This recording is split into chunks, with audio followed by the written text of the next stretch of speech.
God willing, all of us are going to make it to 59 and a half. And eventually you get to the point where you need to retire.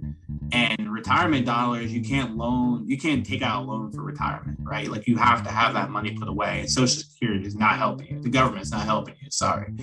So you have to have that money put away, and you need that money from the time that you retire to the day that you pass away. And if you want to pass on any money to your family, you have to have even more money in order to make that happen. So that kind of speaks to like what you need to do now to prepare for that time where you need all that money, that nest egg. Welcome everyone to the latest edition of Wallet Talks podcast, where we are exploring ways to have better conversations about money so we can make better decisions with our money. I am your host, Jason Alexander. Have you been wondering how to get your money right? Stressing every month with never-ending lists of financial demands? Or are you just tired of not knowing where all your money is going? Did you know that Wallet Coach has a solution? Wallet Coach offers one-to-one coaching sessions to get your money back into shape. Wallet Coach was formed to help everyday people get financially secure and free by teaching a 4-step approach to money management. Our favorite testimony is one client who saved up $1,000 as an emergency fund within 6 months while only making $1,800 a month.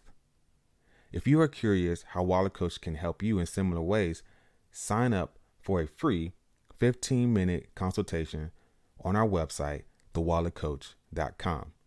That's thewalletcoach.com. Or text the word coach to 470-606-8949 to get a link to schedule. Now back to the show. Well, guys, welcome to the latest episode of Wallet Talks podcast. I am joined with my beautiful co-host, Tiffany Alexander, and we're talking to a very special person, the man who created BetterWallet, Marc. He has such a great story. We're really excited to hear what he has to say. He's going to teach us about having a better wallet, of course, but investing in how to just expand our financial situation or grow our financial situation. So welcome, Marc. How you doing? Good. Happy to be on the podcast. Thank you. We're glad to have you. And where are you from? Where are you right now? I'm in Philadelphia, but I'm originally from small town Pennsylvania, central PA over near Pittsburgh.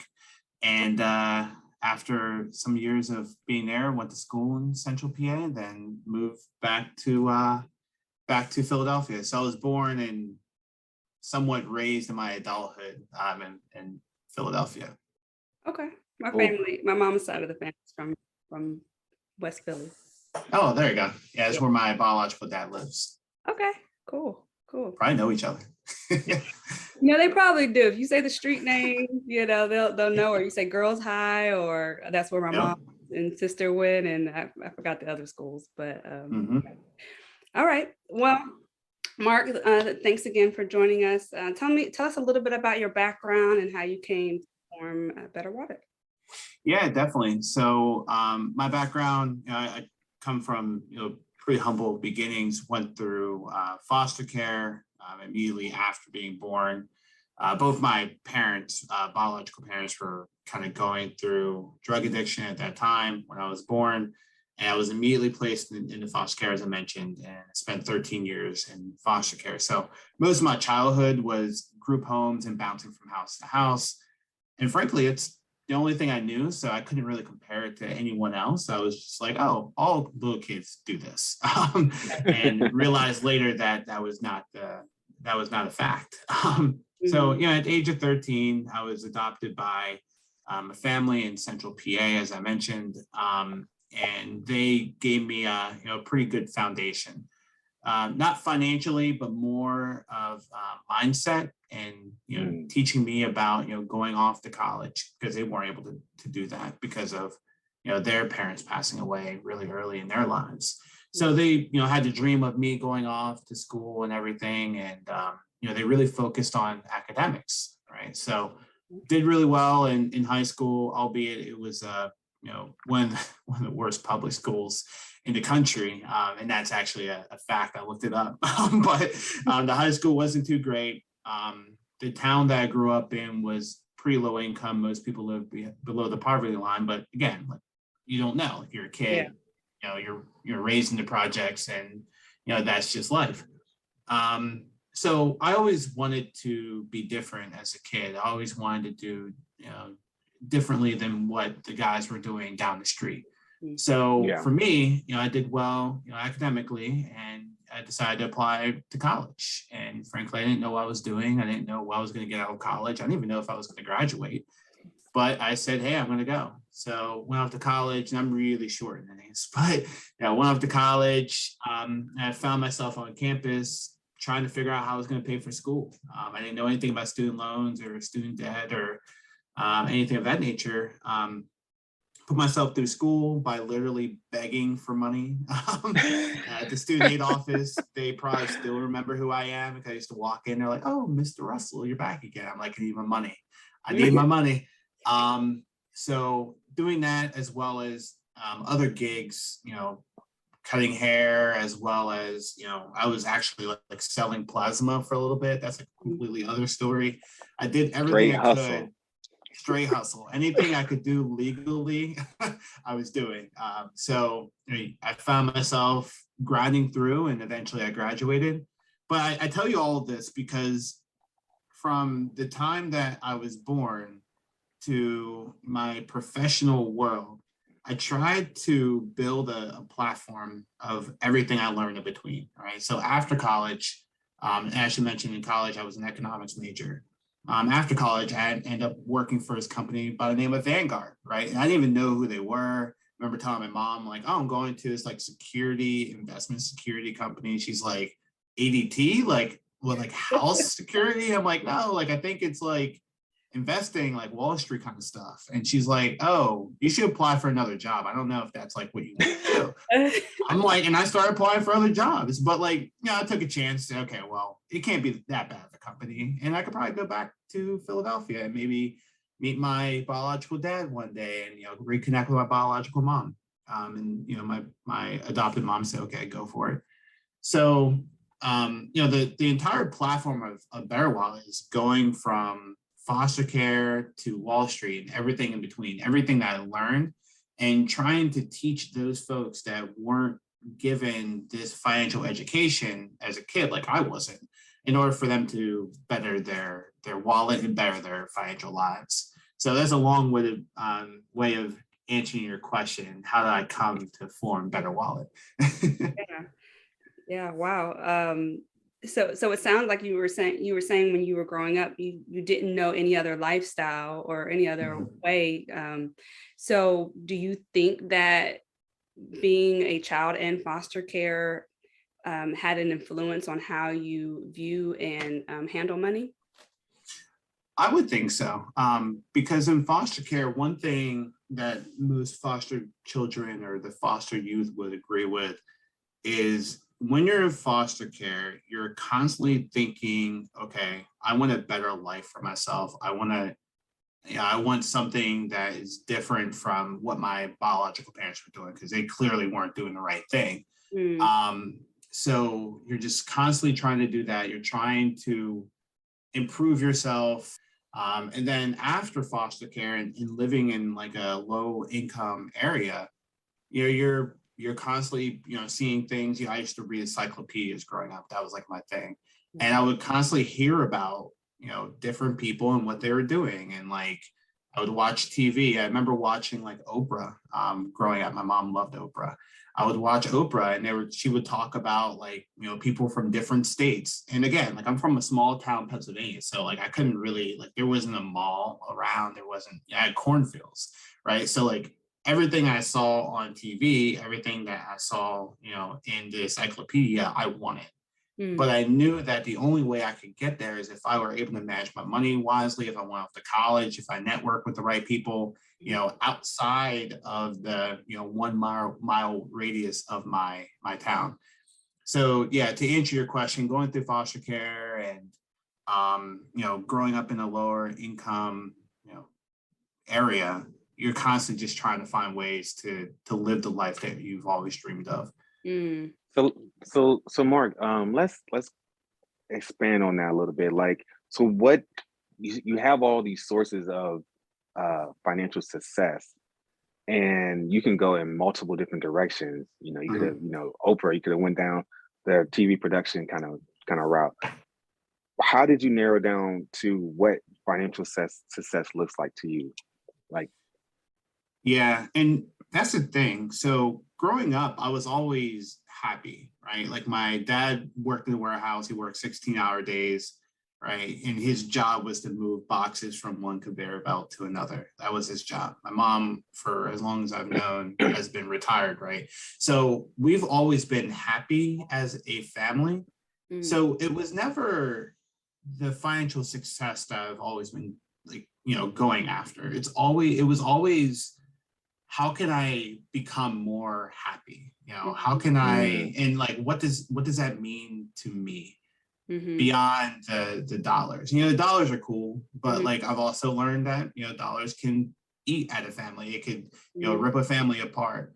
So, even though we lived in that, world, we were always just, happy. So I'll kind of put that out there.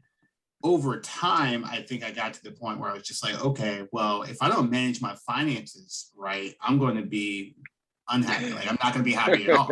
Right? all right. And it wasn't until I went to Penn State where I was looking for money and I was trying to pay for my education, where I was like, oh, wow, like this sucks. Like if you don't have any money to do things, and I don't have $20,000, but man, it would be nice if I had $20,000 this year to pay for my education. So I don't have to beg in the student aid office and I can focus on the things that I really need to do, like passing my classes, right? So over time that developed. And then, the whole debt-free journey. And I realized that it was, so it was more of the lack of money that was causing unhappiness in a way. But it was like more of the dire situations. But growing up, we never really thought about it because we just thought the world was, you had a small sum of money and that's what you had to do to kind of manage. But once you get to the point where you actually need a lot of money, that's when we're just like, oh, shoot, like that is causing unhappiness. Hopefully that makes sense. Yeah. No, it does. Like I would say another way is that you're always striving to reach your potential. But I want to say, kudos to the parents, because to me, it says something about if you were growing up and you always were happy, even though you were living in a low income environment, they made the best of what they had. And it didn't influence your stress level. Like you weren't stressed as a kid, even though they might have been stressed at night flipping through the bills and stuff like that. But that's, to me, that sounds like great parenting. So so my dad was born and raised in Mobile, Alabama, which is as south as you can really get in terms of culture. And like that was just the life that we had to live. My mom was a high security prison guard. My dad was, not only a Southern gentleman, but worked in the warehouse and he was in the military. So you kind of combine all that together. We grew up in a pretty disciplined household. So that was quite fascinating. But they gave me a good upbringing. I can't lie about that. And when I went off to college, they said, you have to do what you need to do in order to pay for school. So that's what, so that was interesting. It was more of me being hard-headed because I didn't want to join the ROTC, because everyone in my family is in the Navy, but me.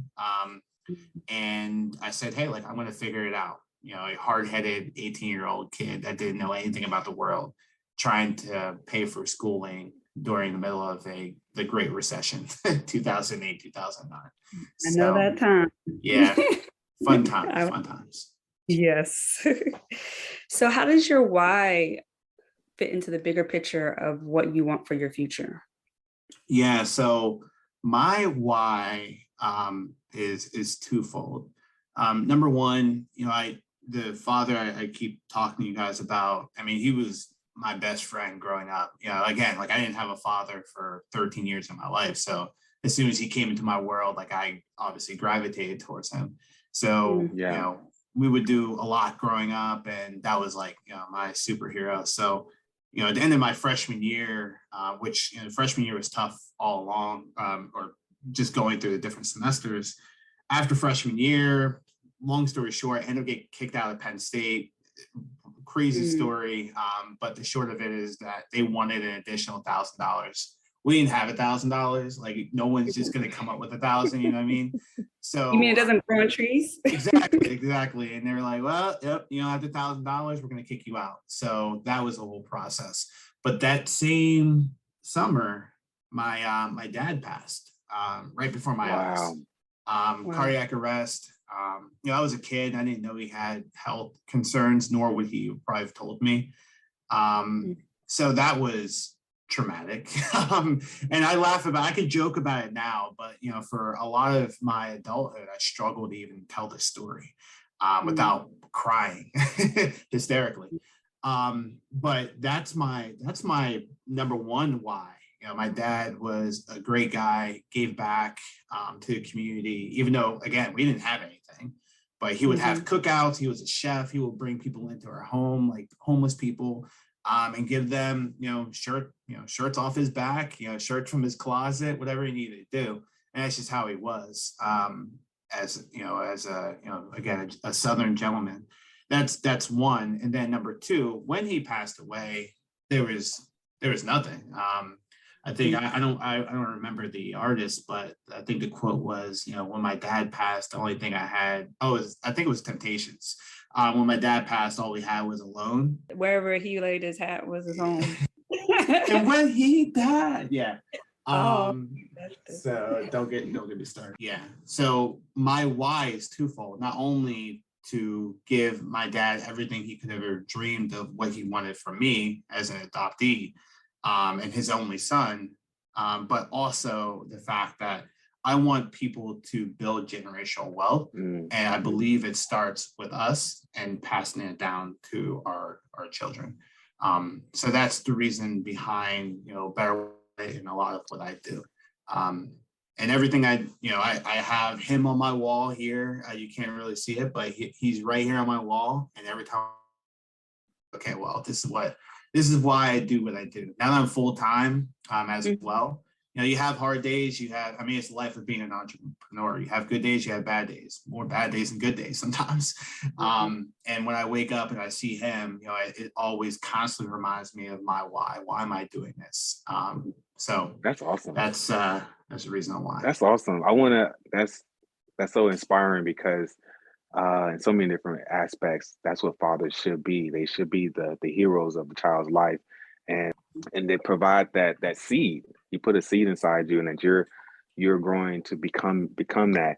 And you mentioned generational wealth, which leads me to my next question. As a person of color, what is one of the biggest misconceptions about money, especially when you use the word generational wealth?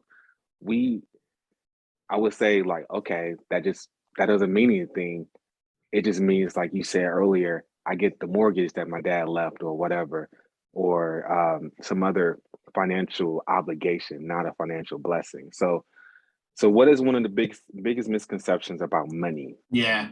Let's so I'm going to answer it this way. Let's break down generational wealth real fast, because I think it's a fancy term that a lot of people use, but they don't really know what that means, right? So I'm going to use the example of, let's see, there's plenty of them, but like the Walton family, right? The Walton family, they're the heads of Walmart, and they have what they call a dynasty trust set up.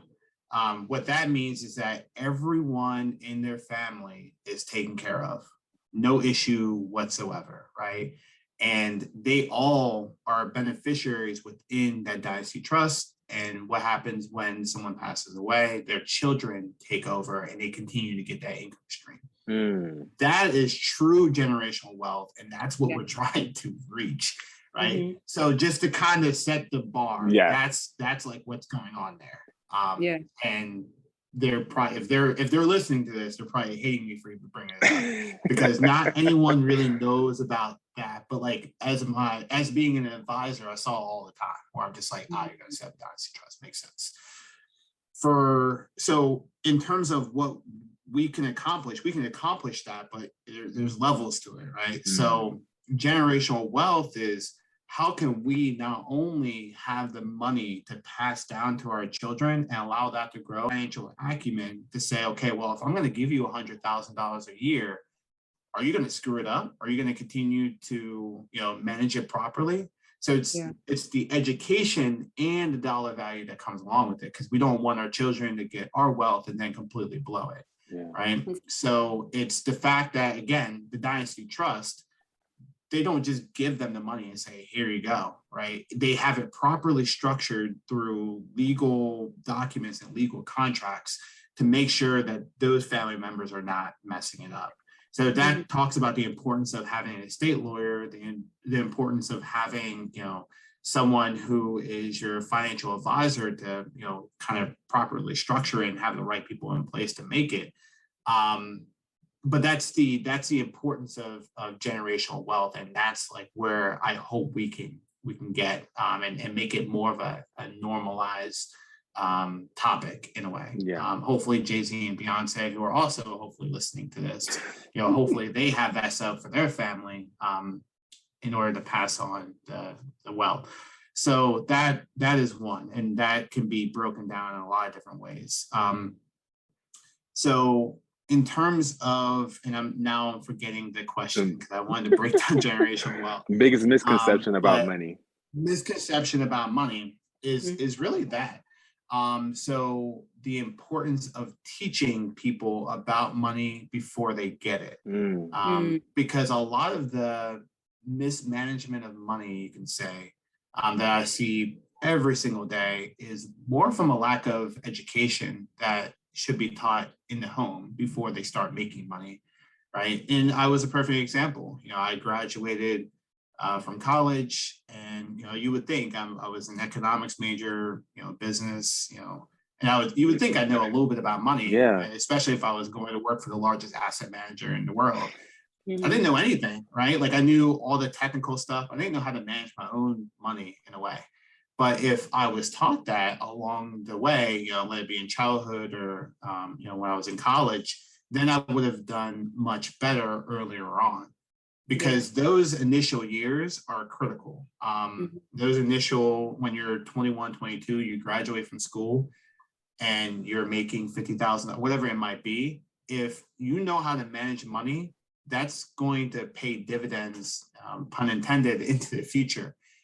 Versus if you don't, that could put you in a pretty significant hole, which I did, and I've learned from debt to credit cards, to wanting to impress the Joneses, impress your friends because now you have this job, you made it. So for me, the biggest issue was when I graduated from college, no one that I knew growing up graduated. So I wanted to show them that I was making it, right? Like I'm working at Vanguard, like I work on Wall Street, I'm making all this bread. And I found myself just swiping my card to impress everyone. And then next thing you know, I had this credit card debt, and then my student loans are stacking up, right? Because I didn't really understand like the power of interest rates. I didn't know what the interest was on my. So like if you learn all this stuff prior, and your family's saying, hey, avoid credit cards because here's what interest can do. Here's these student loans, or here's the concept of student loans. This is how student loans could, kind of eat at your future salary. And then, oh, by the way, you're making $50,000 a year. Let's talk about tax rates.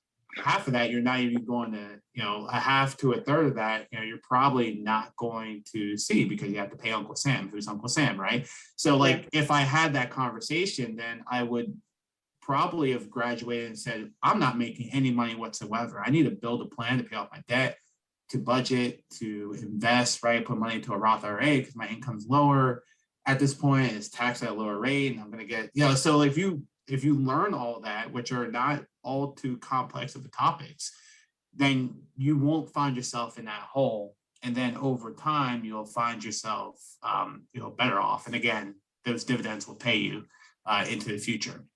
Yeah. I think all is really critical. No, that's good because it kind of leads us to like, why then do, it sounds so simple, but it still like it's a struggle Mhm. to gain that simple knowledge.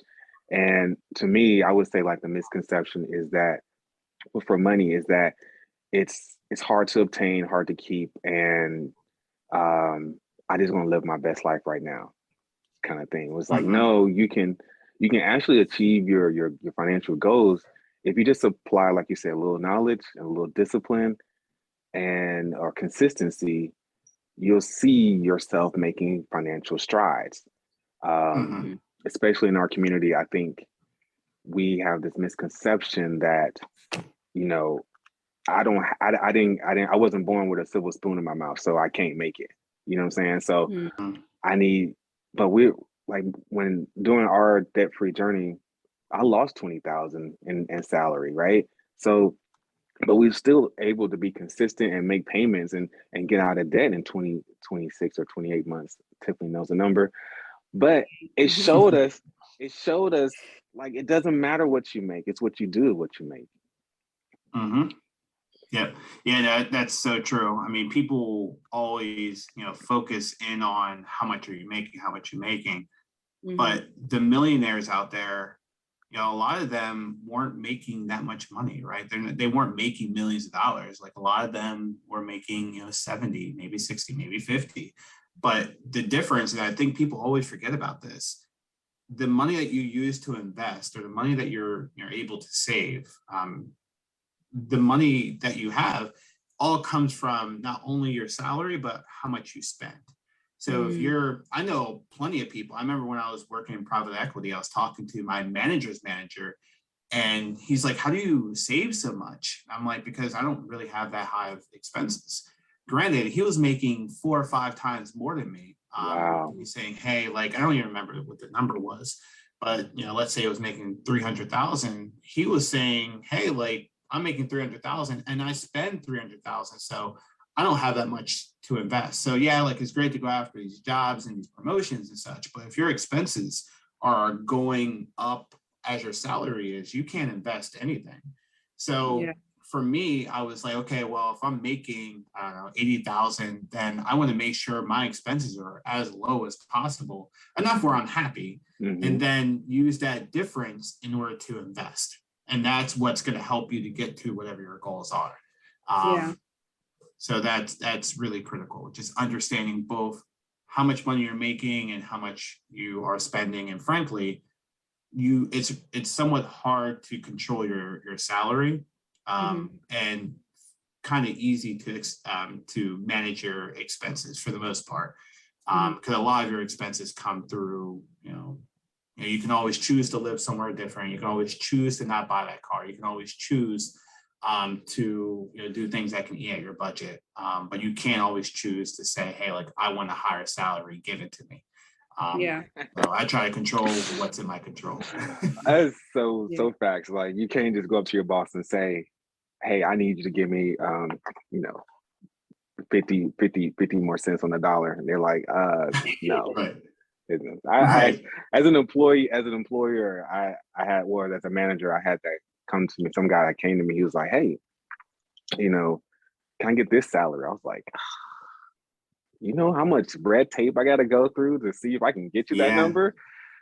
it's But not easy. yeah. Yeah, no, I totally agree with you. I mean, luckily at Vanguard, again, it was a great opportunity to be at Vanguard at the age of 22 through what, 27, 27, 28.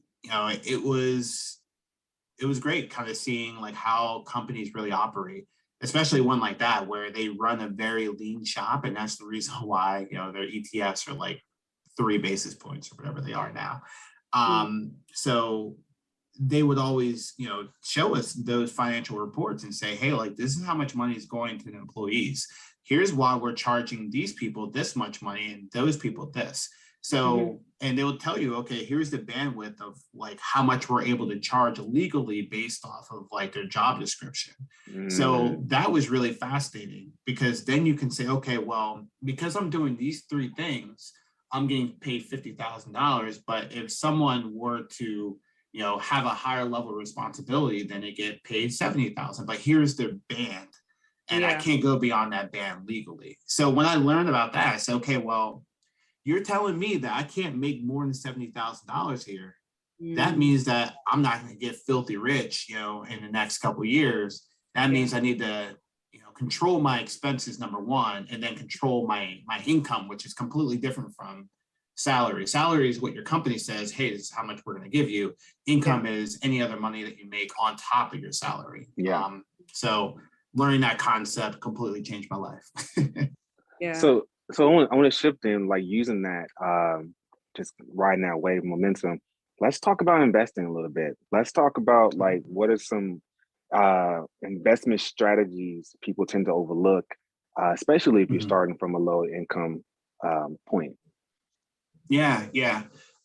Investing is really interesting. So one good thing that came along with COVID, there's a lot of bad that happened with COVID, but one good thing is that people started focusing on their finances. They wanted to get into investing.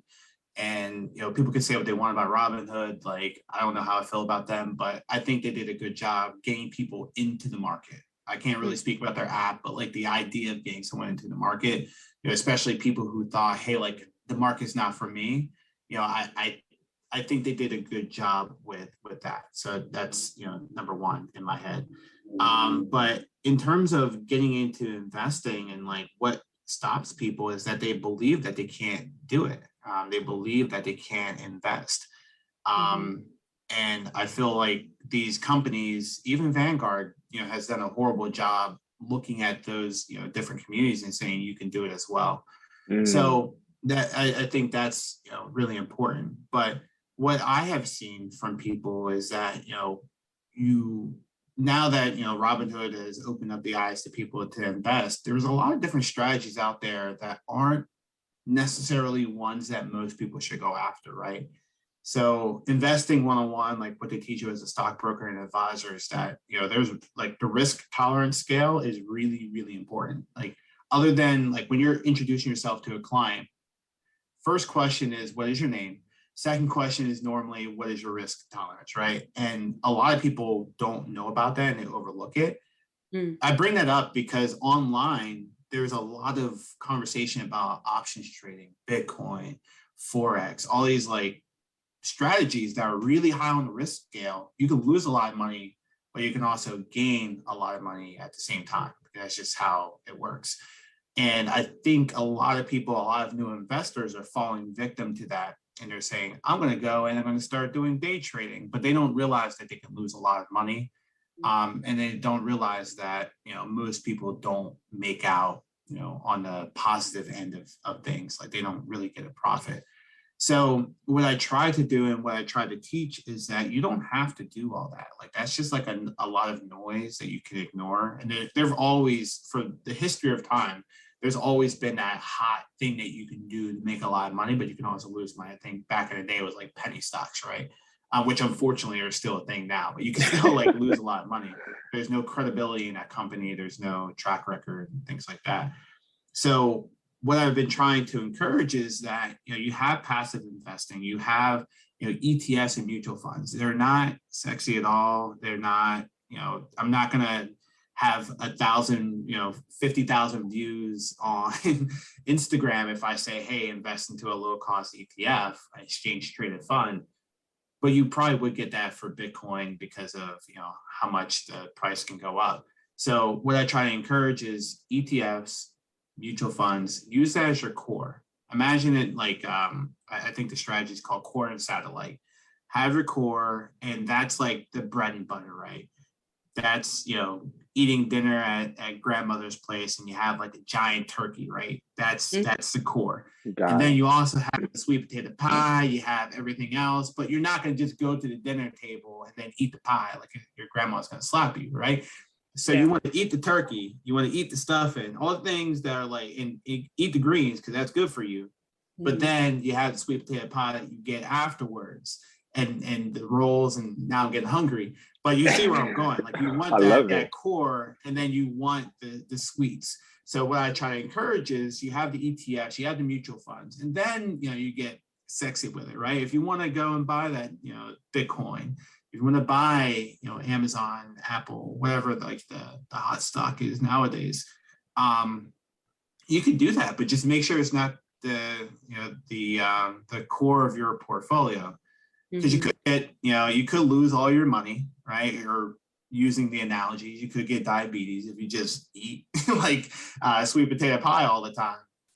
So that's really critical. And the millionaires I've talked to over the years, let them be self-made, or they got their money from generational wealth we were talking about earlier.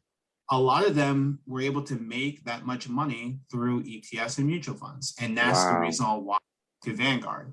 Like, they weren't going to Vanguard to get individual stocks. They weren't going to Vanguard to trade Bitcoin or whatever was cool back in 2000, and I guess what year was that 2012, 2013.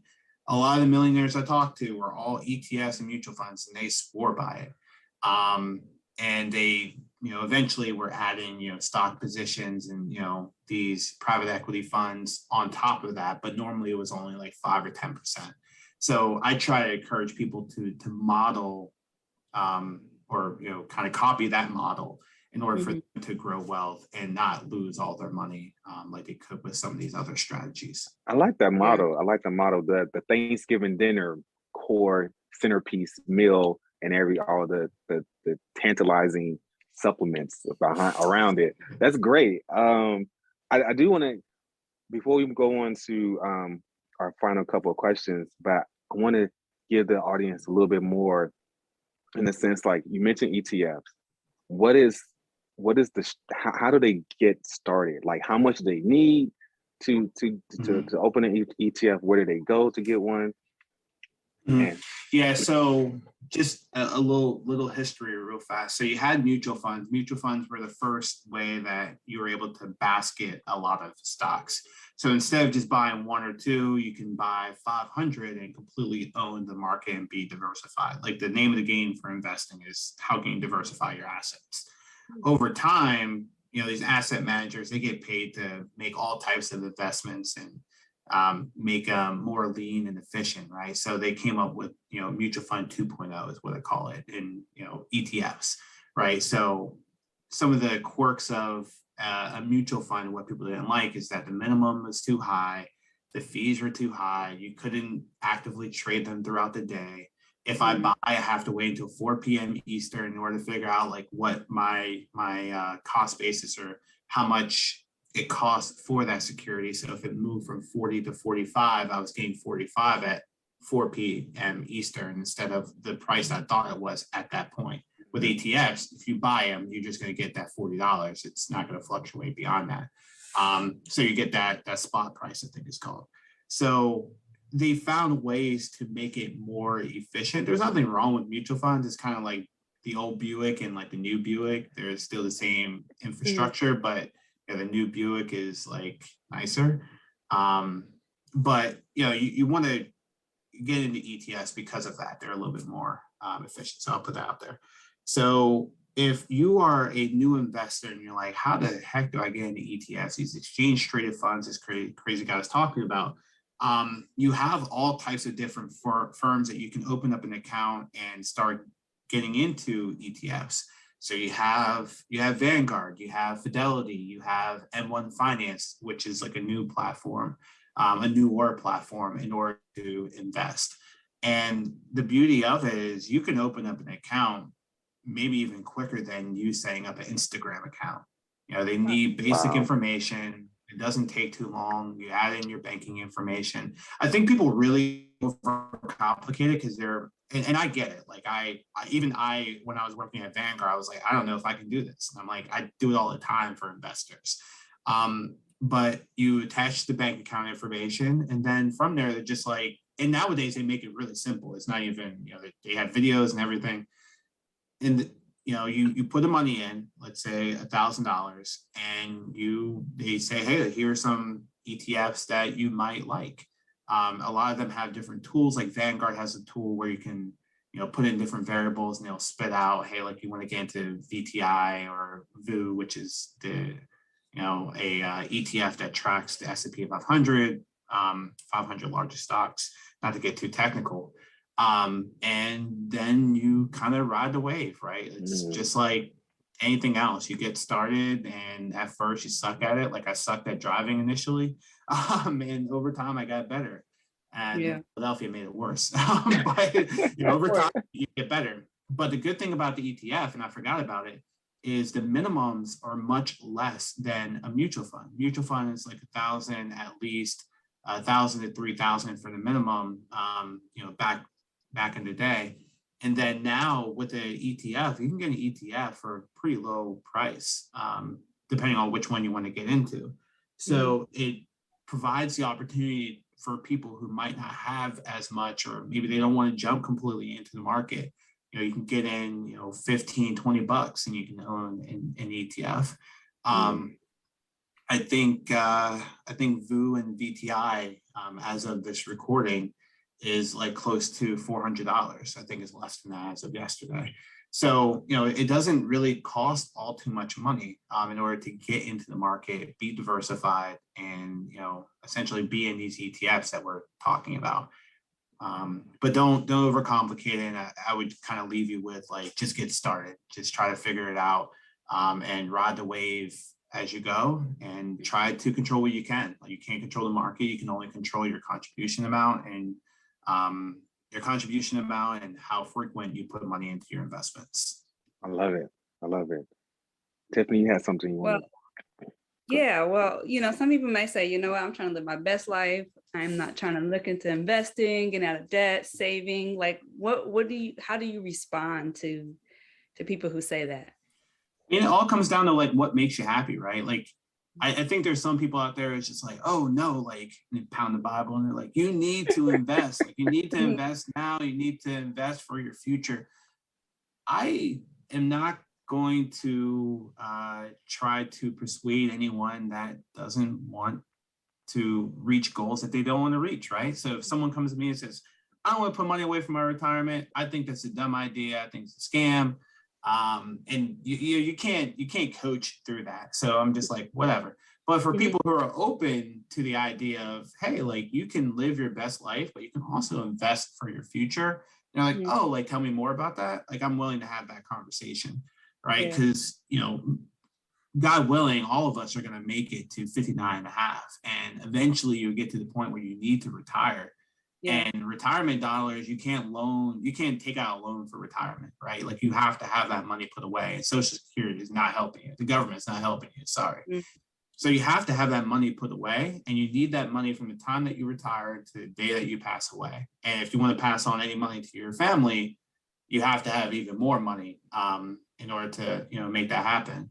So that kind of speaks to like what you need to do now to prepare for that time where you need all that money, that nest egg. So, some people say, yeah, like, to your point, I want to live my best life. I don't want to deal with that. That's one category of people. But for people who are open to the idea, try to balance it. And it doesn't have to be anything too crazy. I think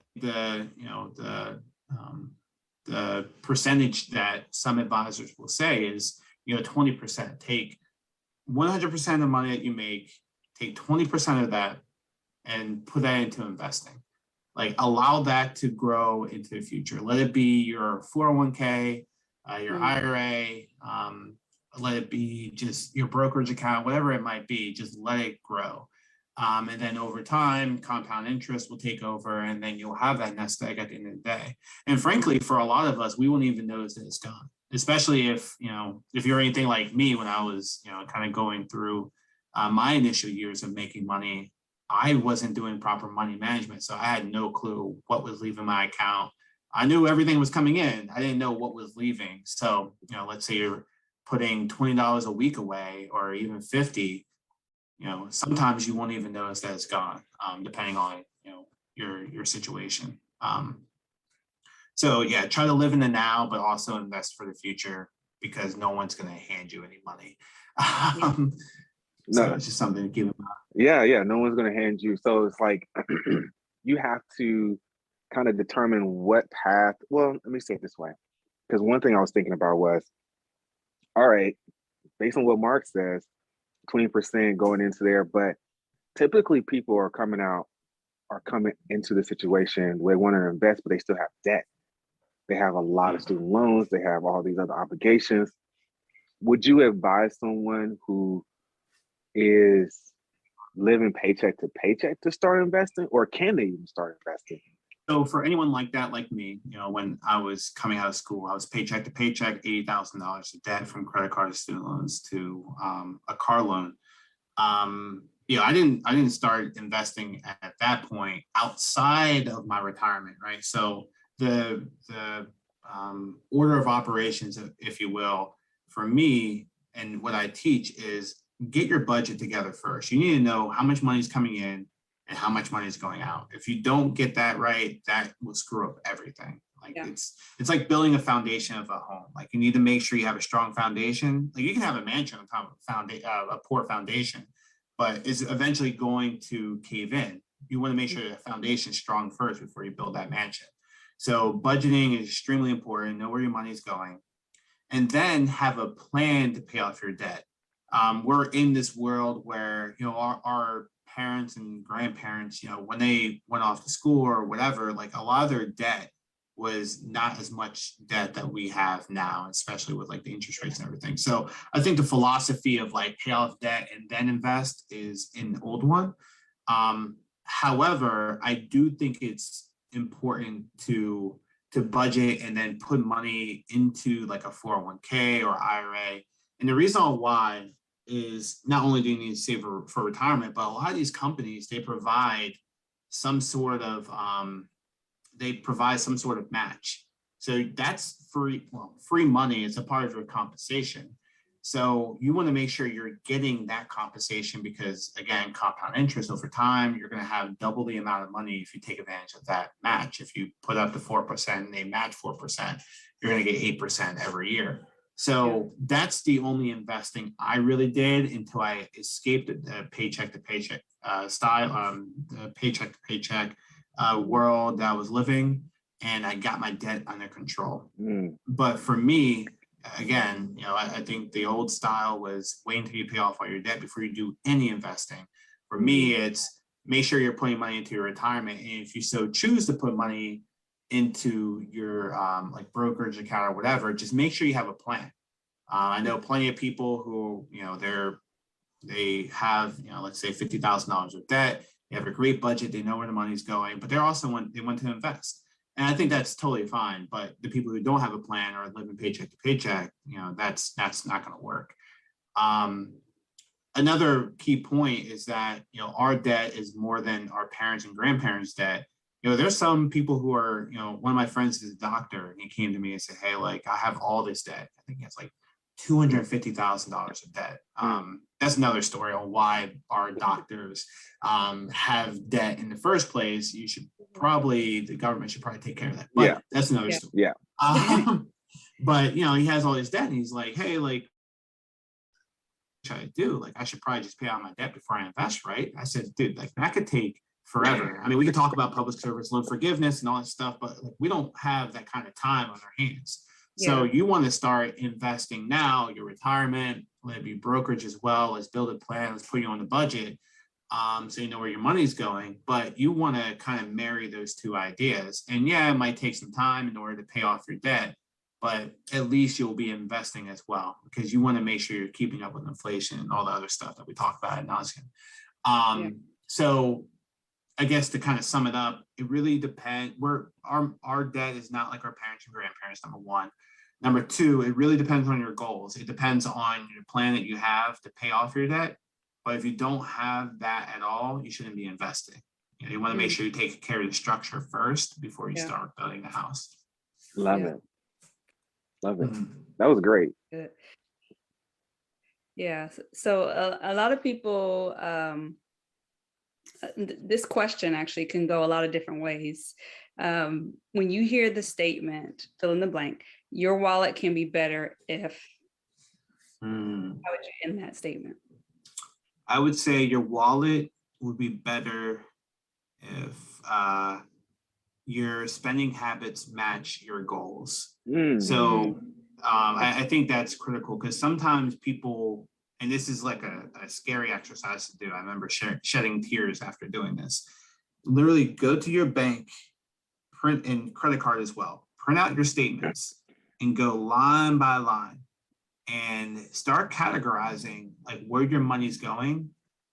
And before you start adding up the numbers, think through like what your 2022 goals are. And there's probably a lot, like especially if you're crazy like me, you do a vision board, like you have like specific goals. And when you categorize all of that, compare it to your goals and see if they match. A lot of times they don't, right? So the true happiness, or when what, how did you phrase it? Your wallet matches your or how can your wallet be better, is when you are, you know, matching your spending habits with your goals. You know, if you're able to match those, I think that is really the holy grail of finance, right? Because again, like if you look at businesses, that's what they do. Every year they're like, here's our budget. Here we're going to spend this much on innovation. We're going to give this much away to the community. We're going to give pay bumps to our people, right? Because we think that they're really important, you know, and they do all of that. And at the end of the year, what do? They go and they check the actuals versus the budget. And we need to do a better job managing our lives, like some of these companies, in terms of finances and things like that, not evasion, but that's another podcast. But you know, you kind of have to manage your budget in that way, right? You want to make sure your spending habits are meeting your specific goals for the year. And I think that's when your wallet is better. That's good. Yes, that was the best answer. I couldn't have said it myself better. No, because like you said, you know, we have to, the whole thing with what you just said is being proactive and taking initiative and like you said, planning and strategizing. And that could be summed up into a lot of people say, oh, I don't want to strategize. You can do all of that, what he just said, within an hour, 30 minutes. It doesn't take too much time, but it's a bigger cost if you don't take the time. Yeah. So I'd be lying to you if I said, as I started off with, I shed a tear the first time I did that. Because I realized how much money I was spending on restaurants, you know, buying new things, whatever. And on your vision board, likely you don't have, I want to eat more food out. You probably don't have, I want to buy, well, yeah, I mean, it depends. That's my hobby. I like to eat. I gotta eat. Girls gotta eat. People aren't like, hey, I want to eat more Indian food, right? You know, likely it's, you know, I want to save more, I want to invest more, I want to, you know, give more money to my children, whatever it might be. So it's funny, you're like, yeah, it's me. But yeah, it's just something that they, you know, kind of keep in mind as you are as you're managing your finances. Doesn't meet your specific goals.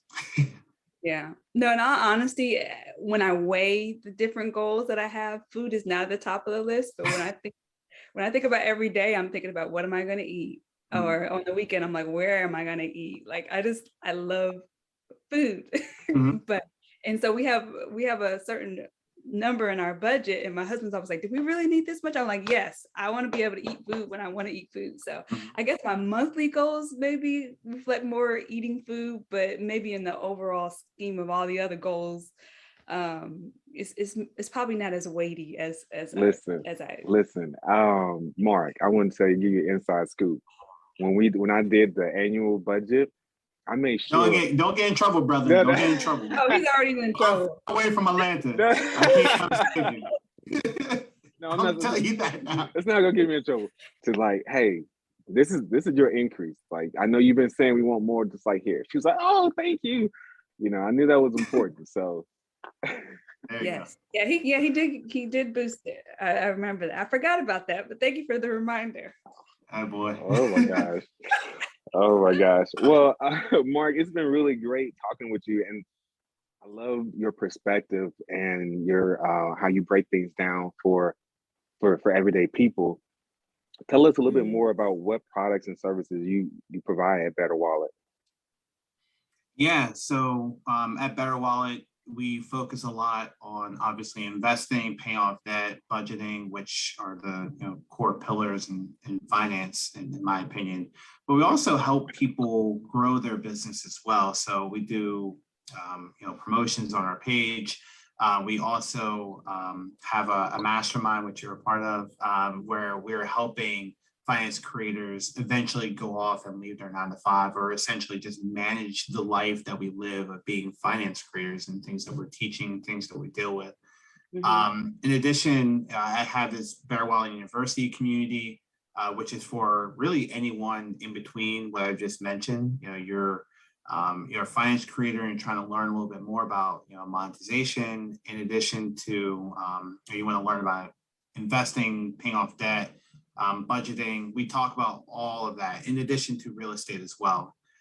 So I have a whole host of different products ranging from just budgeting to real estate to having a community to talk about all of that. So if you're ever interested, go to BetterWallet on Instagram or thebetterwallet.com, and you can find all those resources there.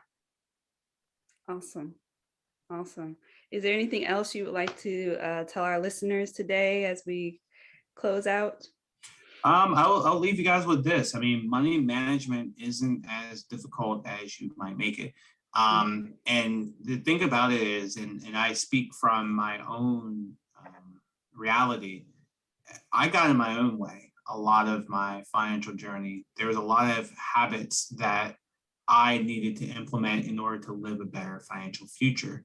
So what I would say is, kind of give your future self the liberty and go and remove yourself from some of your goals and, try to attack them as hard as you can this year. And then, you're not going to be perfect in the beginning. I definitely wasn't. And I wasn't, I'm still not now. But incrementally, you'll get better and better at managing your finances. And then as you get better at your finances, you can pass on to your children. And that's how we go about building generational wealth. But it really starts with you getting out of your own way. Love it. That's awesome. Love it. Simplicity of handling money. You just have to have the tools, the resources, and the will to accomplish that. Amen. So you just heard some great tips from Marc Russell from the BetterWallet. If you are still interested in learning more, he's having a free webinar where he's going to show you 3 ways to bulletproof your finances and start investing. That's right. So check out the show notes for more information. Well, guys, that was a great conversation with Marc Russell with BetterWallet. He gave us so much insight. So go out there, make some changes. So because if you change your mind, you change your wallet, you change your life. This is Jason and Tiffany. We're out.